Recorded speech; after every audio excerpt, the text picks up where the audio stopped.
ദൈവത്തിന്റെ അതിപരിശുദ്ധമായ നാമം വാഴ്ത്തപ്പെടട്ടെ. ഇന്നത്തെ നമ്മളുടെ അല്പനേരത്തെ ചിന്തയ്ക്കായി വിശുദ്ധ മത്തായി എഴുതിയ സുവിശേഷം 11-ാം അധ്യായം 10-ാം വാക്യം. മത്തായി 11:10. ഞാൻ എൻ്റെ ദൂതനെ നിനക്ക് മുമ്പായി അയക്കുന്നു, അവൻ നിന്റെ മുമ്പിൽ നിനക്ക് വഴി ഒരുക്കും എന്ന് എഴുതപ്പെട്ടിരിക്കുന്നവൻ അവൻ തന്നെ. ഇവിടെ നമുക്ക് ഇന്നത്തെ ചിന്തയായി കാണുവാൻ സാധിക്കുന്നത് കർത്താവായ യേശു ക്രിസ്തുവിന് മുൻപേ വന്ന ഒരു ദൈവത്തിന്റെ ദൂതൻ. ഈ ദൈവത്തിന്റെ ദൂതൻ എന്ന് വിശേഷിപ്പിക്കുന്നത് യോഹന്നാൻ സ്നാപകനെ കുറിച്ചാണ്. സ്ത്രീകളിൽ നിന്ന് ജനിച്ചവരിൽ ഏറ്റവും വലിയവനാണ് യോഹന്നാൻ സ്നാപകൻ എന്ന് പറയുന്നത്. കാരണം ഈ യോഹന്നാൻ സ്നാപകൻ ഒരു ദൂതനെ പോലെ വന്നവനാണ്. യേശു ക്രിസ്തുവിന് വഴികാട്ടുവാൻ, യേശു ക്രിസ്തുവിന്റെ പാത നിരപ്പാക്കുവാൻ, യേശു ക്രിസ്തുവിനെ കുറിച്ച് സാക്ഷീകരിക്കുവാൻ, അവനെ സ്നാനം ചെയ്യിപ്പിക്കുവാൻ വന്ന ഒരേ ഒരുത്തനാണ് യോഹന്നാൻ സ്നാപകൻ എന്ന് പറയുന്നത്. അതുകൊണ്ട് അതൊരു വലിയ പദവിയാണ്. ദൈവം തൻ്റെ പുത്രനെ ഭൂമിയിലേക്ക് അയക്കുമ്പോൾ അതിനു മുമ്പായി ദൈവം ഒരു ദൂതനെ ദുർഘടങ്ങളെ നിരപ്പാക്കുവാൻ വേണ്ടി ദൈവം അയക്കുകയാണ്. അതുകൊണ്ട് താമ്രവാതിലുകളെ തകർക്കുന്നതും താമ്രവാതിലുകളെ ഖണ്ഡിക്കുന്നതും ഇരുമ്പോടാമ്പലുകളെ ഖണ്ഡിക്കുന്നതും ഒക്കെയാണ് ദൈവത്തിന്റെ വചനം എന്ന് പറയുന്നത്. അപ്പോൾ ദൈവത്തിന്റെ വചനം യോഹന്നാൻ സ്നാപകനിലൂടെ യേശുക്രിസ്തുവിന് മുൻപേ ദൈവം അയച്ചിരുന്നു. ഇവിടെ നമുക്ക് കിട്ടുന്ന ഈ അധ്യായത്തിലെ ഒരു ദൈവത്തിന്റെ ദൂതെന്ന് പറയുന്നത്, ഇന്ന് ദൈവത്തിന് നമ്മളെക്കുറിച്ചൊരു പദ്ധതി ഉണ്ടെങ്കിൽ നമ്മളുടെ ജീവിതം മുന്നോട്ട് പോകുമ്പോൾ നമുക്ക് മുമ്പേ ചിലരെ ദൈവദൂതനെ പോലെ നമുക്ക് വേണ്ടി അയക്കും എന്നുള്ളതാണ് ഇന്നത്തെ ഇതിൽ നിന്നും നമുക്ക് ലഭിക്കുന്ന ഒരു തരത്തിലുള്ള സന്ദേശം എന്ന് പറയുന്നത്. അപ്പോൾ ദൈവം നമുക്ക് നമ്മുടെ പ്രവൃത്തി നടത്തണമെങ്കിൽ, ഒരുപക്ഷെ നമുക്കത് പ്രയാസമുള്ളതെങ്കിൽ അതിനു മുമ്പിട്ടേ നമുക്ക് വേണ്ടി ഒരു ദൂതനെ അല്ലെ ഒരു വ്യക്തിയെ ദൈവം അയക്കും. ഇവിടെയാണ് നമുക്ക് കരുതുന്ന ദൈവത്തെക്കുറിച്ച് കാണുവാൻ സാധിക്കുന്നത്. നിന്റെ ജീവിതത്തിനകത്ത് ഒരു അത്ഭുതം ചെയ്യണമെങ്കിൽ അതിനു മുമ്പേ ചിലരെ ദൈവം ഒരുക്കും എന്നുള്ളൊരു വലിയ സന്ദേശമാണ് ഇവിടെ കാണുവാൻ സാധിക്കുന്നത്. യേശു ക്രിസ്തു എന്ന് പറയുന്ന ദൈവപുത്രന് വേണ്ടി മുൻപേ പാത ഒരുക്കുവാൻ അയക്കപ്പെട്ടവനാണ് യോഹന്നാൻ സ്നാപകൻ എന്ന് പറയുന്നത്. ആ യോഹന്നാൻ സ്നാപകനാണ് യേശു ക്രിസ്തുവിനെ സ്നാനം ചെയ്തത്, യേശുവിന് വേണ്ടി സാക്ഷീകരിച്ചത്. അതുകൊണ്ട് നമുക്ക് മനസ്സിലാക്കുവാൻ സാധിക്കുന്നു, യേശുവിനെ കുറിച്ച് സാക്ഷീകരിച്ച് യോഹന്നാൻ എന്ന് പറയുന്നത് ഏറ്റവും വലിയവനായി മാറുകയാണ് ഇവിടെ. അതുകൊണ്ട് യേശുവിന് വേണ്ടി നമുക്ക് എന്തെങ്കിലും ചെയ്തു കഴിഞ്ഞാൽ ഒരുപക്ഷെ ദൈവം നമ്മളെ ഏറ്റവും വലുതായി ഉയർത്തും. യേശുക്രിസ്തുവിന്റെ രണ്ടാം വരവിന് മുമ്പ് യോഹന്നാനെ പോലെ നമ്മൾ ദൈവത്തിന്റെ വചനം പ്രഘോഷിക്കുന്നു എങ്കിൽ നമ്മൾ സ്വർഗരാജ്യത്തിൽ ഏറ്റവും വലിയവരായി മാറും എന്നുള്ള ഒരു വലിയ സന്ദേശമാണ് ഇവിടെ നമുക്ക് കാണുവാൻ സാധിക്കുന്നത്. അതുകൊണ്ട് മനുഷ്യരുടെ മുമ്പിൽ ദൈവത്തെ ഏറ്റുപറയുന്നവനെ ദൈവം ഒരിക്കലും മറക്കുകയില്ല. ദൂതന്മാരുടെ മുമ്പിൽ വെച്ചും അവൻ അങ്ങനെയുള്ളവരെ മാനിക്കും എന്നതാണ് വലിയ ഒരു സത്യം എന്ന് പറയുന്നത്. അതുകൊണ്ട് യോഹന്നാനെ ദൈവം വളരെ വ്യക്തമായി ഒരുക്കിയിരിക്കുകയാണ്. ഇന്ന് നമുക്ക് ലഭിക്കുന്ന ഒരു സന്ദേശം എന്ന് പറയുന്നത്, നമ്മളുടെ ജീവിതത്തിനകത്ത് പല മേഖലകളിൽ ചില തടസ്സങ്ങളുണ്ടായി എന്ന് വരുന്നേക്കാം. പക്ഷേ അതിനെ മാറ്റുവാൻ ചില ദൂതന്മാരെ ദൈവം നമുക്ക് മുൻപേ അയച്ചിട്ടുണ്ട്. കരുതുന്ന ദൈവത്തെക്കുറിച്ചാണ് നമുക്കിവിടെ കാണുവാൻ സാധിക്കുന്നത്. അതുകൊണ്ട് നമ്മളുടെ അനുഗ്രഹത്തിന് മുമ്പേ ചില ദൂതന്മാരെ അയക്കും എന്നുള്ളത് വലിയ സത്യമാണ്. നമുക്കറിയാം, അപ്പോസ്തലന്മാരിൽ ചിലർ കാരാഗ്രഹത്തിലായിരുന്നപ്പോൾ അവരെ വിടുവിക്കാൻ ചില ദൂതന്മാരെ അയക്കുന്നതായിട്ട് നമുക്ക് മനസ്സിലാക്കുവാൻ സാധിക്കുന്നു. ആ ദൂതൻ ആ കാരാഗ്രഹത്തിന്റെ വാതിലുകളെ തുറന്ന് അവരെ ഉണർത്തി അവരെ പുറത്തു കൊണ്ടുവരുന്നതായിട്ട് നമുക്ക് കാണുവാൻ സാധിക്കുന്നത്. അപ്പോസ്തലന്മാരുടെ വിടുതൽ എന്ന് പറയുന്നത് അവരുടെ അനുഗ്രഹമാണ്. ആ അനുഗ്രഹം ലഭിക്കണമെങ്കിൽ അതിന് മുന്നോടിയായി ദൈവം ചില ദൂതന്മാരെ അയച്ചു. അപ്പോൾ സ്വാതന്ത്ര്യം എന്ന് പറയുന്നത് അവർക്ക് നഷ്ടപ്പെട്ട്, കാരാഗ്രഹം എന്ന് പറയുന്നത് സ്വാതന്ത്ര്യം നഷ്ടപ്പെട്ട ഒരവസ്ഥയാണ്.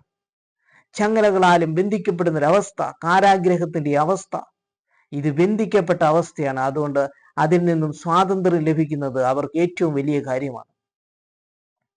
അങ്ങനെ അവരുടെ അനുഗ്രഹം സ്വാതന്ത്ര്യമാണ്. ആ സ്വാതന്ത്ര്യം എന്ന അനുഗ്രഹം ലഭിക്കുന്നതിന് മുമ്പ് ദൈവം ദൂതനെ അയക്കുന്നു.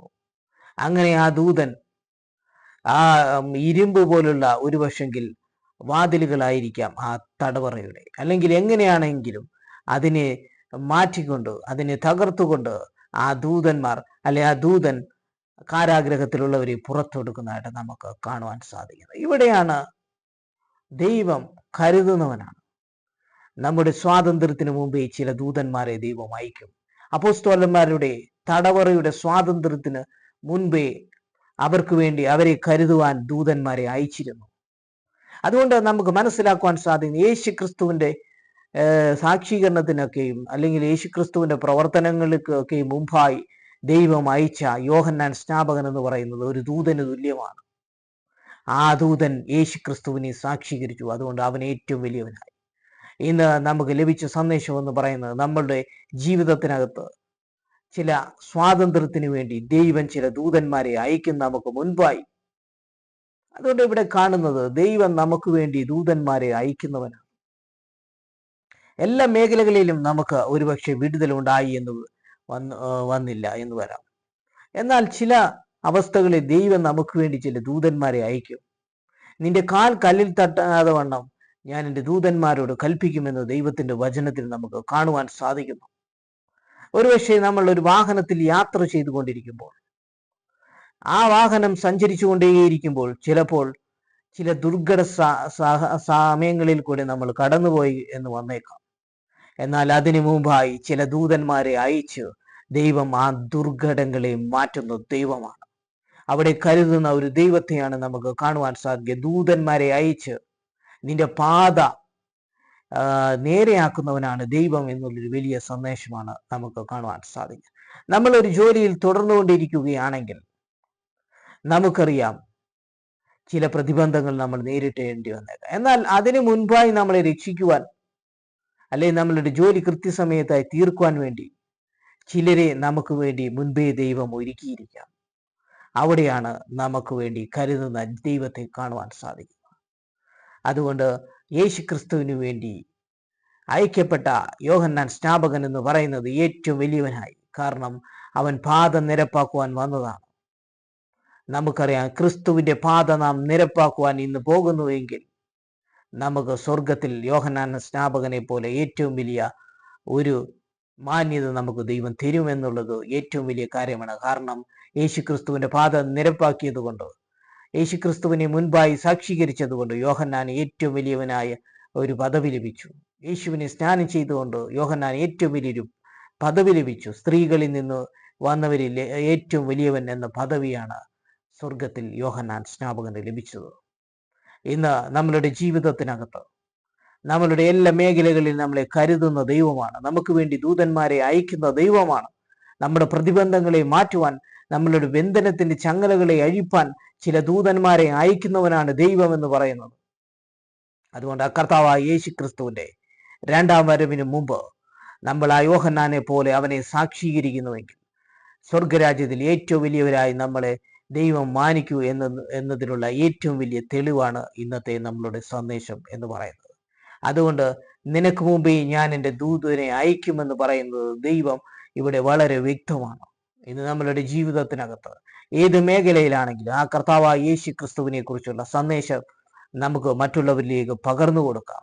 യോഹന്നാൻ സ്നാപകനെ പോലെ നമുക്ക് ക്രിസ്തുവിന്റെ രണ്ടാം വരവിന് മുമ്പായി നമുക്ക് നമ്മളുടെ ആത്മീയ ജ്ഞാനം മറ്റുള്ളവരിലേക്ക് പകർന്നു കൊടുക്കാം. അങ്ങനെ സ്വർഗത്തിലെ ദൈവം നമുക്ക് പ്രതിഫലം തന്ന് ഏറ്റവും വലിയവരായി നമ്മളെ ബഹുമാനിക്കുമെന്നതാണ് നമുക്ക് ഇന്ന് ഇവിടെ കിട്ടുന്ന ഒരു ദൈവ സന്ദേശം എന്ന് പറയുന്നത്. അതുകൊണ്ട് ദുർഘടങ്ങളെ നിരപ്പാക്കുന്നവനാണ് ദൈവം. ഒരു മനുഷ്യന്റെ വിടുതലിന് തടസ്സമായിട്ട് ചില ദുർഘടങ്ങളും ബന്ധനങ്ങളും ഉണ്ടായേക്കാം. പാരമ്പര്യത്തിന്റെ ബന്ധനത്തിന്റെ ചങ്ങലകൾ ഉണ്ടായേക്കാം. എന്നാൽ ദൂതന്മാരെ അയച്ച് ദൈവം ആദ്യമേ ആ പാരമ്പര്യത്തിന്റെ ചങ്ങലകളെ ദൈവം വിട്ടും. അതുപോലെ തന്നെ ദൂതന്മാരെ അയച്ച് നമ്മളുടെ പാതകളെ നിരപ്പാക്കും. അതുകൊണ്ട് നമ്മുടെ ജീവിതത്തിന്റെ ഏത് മേഖലകളിലായാലും ആ കർത്താവായ യേശുക്രിസ്തുവിനെ നമ്മൾ രക്ഷകനായി സ്വീകരിച്ച് നമ്മൾ ആ യേശുവിനിൽ കൂടെ മുൻപോട്ട് പോകുമ്പോൾ നമ്മളുടെ ജീവിതത്തിന്റെ ഏത് പ്രതിബന്ധങ്ങൾ ഉണ്ടായാലും ആ കാരാഗ്രഹത്തിൽ കിടന്ന ആ അപ്പോസ്തലന്മാരെ വിടുവിച്ചതുപോലെ ദൈവം ദൂതന്മാരെ അയച്ച് നമ്മളെ വിടുവിക്കും എന്നതിലുള്ള വലിയ ഒരു സന്ദേശമാണ് നമുക്ക് ഇവിടെ കാണുവാൻ സാധിക്കുന്നത്. അതുകൊണ്ട് യോഹന്നാൻ സ്നാപകൻ എന്ന് പറയുന്നത് സ്വർഗരാജ്യത്തിൽ ഏറ്റവും വലിയവനായി. കാരണം യേശുക്രിസ്തുവിന്റെ പാദം നിരപ്പാക്കി.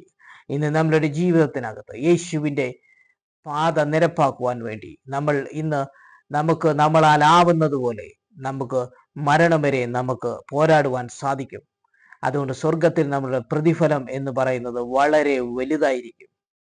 ഇന്ന് മുതൽ യേശുവിനെ സ്വീകരിച്ച് ആ യേശുവിനെ കുറിച്ച് രക്ഷകനായ ക്രിസ്തുവിനെ മറ്റുള്ളവരിലേക്ക് പകർന്നു കൊടുക്കുമ്പോൾ സ്വർഗത്തിലെ പിതാവായ ദൈവം നമ്മളെ അനുഗ്രഹിച്ച് ഏറ്റവും നല്ല സമ്മാനങ്ങൾ നമുക്ക് ലഭിക്കും എന്നുള്ളതിനുള്ള വലിയ ഒരു തെളിവാണ് ഇന്നത്തെ നമ്മുടെ ഭാഗം എന്ന് പറയുന്നത്.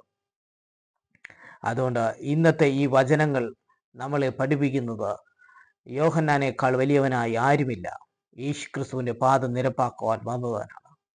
അതുപോലെ തന്നെ നമ്മളുടെ ജീവിതത്തിനകത്ത് പ്രതികൂലങ്ങൾ ഉണ്ടാകുന്നുവെങ്കിൽ നമുക്ക് ദൈവം ദൂതന്മാരെ അയച്ച് മുന്നമേ വിടുതൽ തരും എന്നുള്ള വലിയ സന്ദേശമാണ് നമുക്ക് ഇവിടെ കാണുവാൻ സാധിക്കുന്നത്.